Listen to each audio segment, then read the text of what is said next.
Hello and welcome back to this latest video in my YouTube channel. I'm your host, Coach T. Hello, this is what I look like. And today I'm going to be being a bit blunt with you.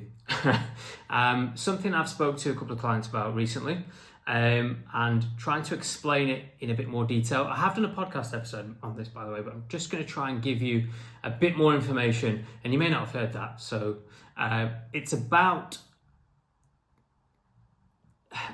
your weight fluctuations and how accepting weight fluctuations as part of the process could make you stress less about the whole thing, about your weight loss journey. So let's get pen and paper and let's get into it. Yeah, so weight fluctuations are a huge part of weight loss. If you're trying to lose weight, there's something I really want you to understand quite early on. Your weight is always, and I don't care who you are, what size or age, it's always going to fluctuate, always. Honestly, accepting that from the beginning can make your weight loss journey so much less stressful. One of the biggest mistakes I see people making, or what happens is we step on the scales,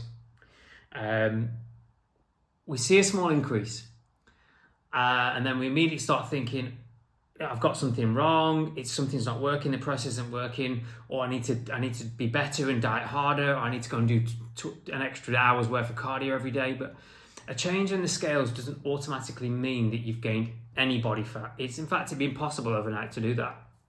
Your body weight is made up of several things, much more than just fat. Water, food that's not been digested, there's plenty of things to explain it. When your weight can change from one day to the next, it's completely normal, and it's for completely normal reasons. There's quite a few of them. If you've had a meal that's higher in salt, if you've had a meal higher in salt, your body can temporarily hold on to more water. So that's one thing, isn't it? So let's say you add more food that contain more salt. That's happening. So you're going to get a fluctuation the next day.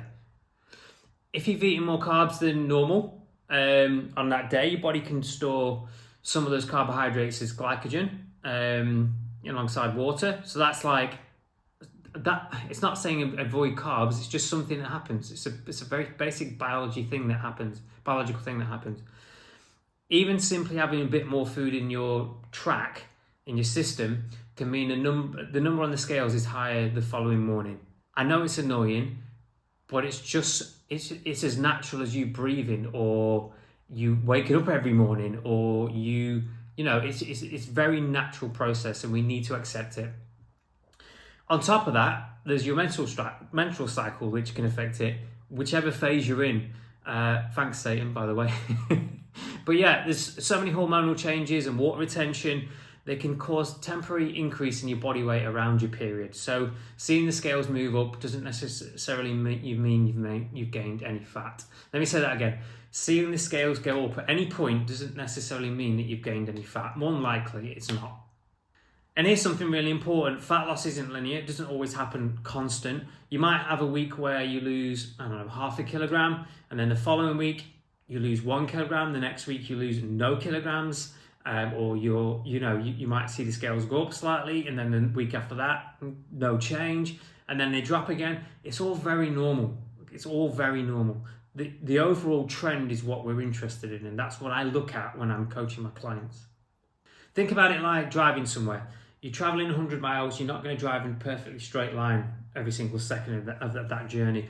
You might take a different road, you might get diverted, you might hit some traffic, you might stop for fuel or to eat, but you're still heading towards that same destination.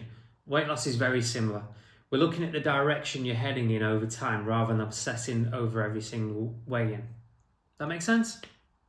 This is where I think having the right mindset is absolutely crucial.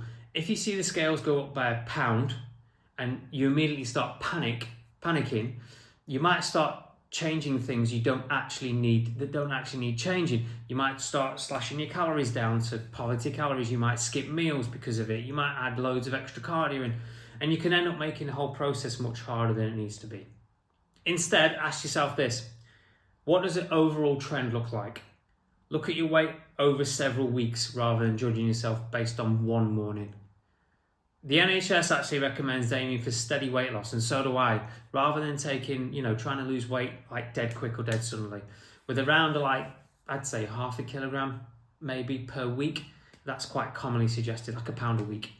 But even with that, it's not a promise that you're going to lose exactly that amount every single week. Like I said before, it's not linear. Some weeks will be better, some will be slower, some will be painful, some will be really good, and some weeks might show no change at all. That doesn't mean you're failing in any way. It means you've got a perfectly fully functioning human female body. So if you're currently trying to lose weight, I want you to remember these 3 things. Number 1, don't panic over one simple weigh-in. One measurement is just a measurement. Just relax and try and enjoy the process. Number 2, look for trends and patterns, not perfection. Give your body time to show you what's happening. And number 3, don't let the scales in any way dictate your behavior or mood. I know it's difficult, but accepting it is part of it. Your job isn't to make the scales go down every single morning. Will never happen. You will not do that. Let me say that again. Your job is not to make the scales go down every morning. You will not do that, okay? Your job is to consistently follow the habits that create the weight loss over the time period. Eating a sensible calorie deficit, prioritize protein and nutritious food, keep yourself moving, do your resistance training, get enough sleep, then let your body do what it needs to do.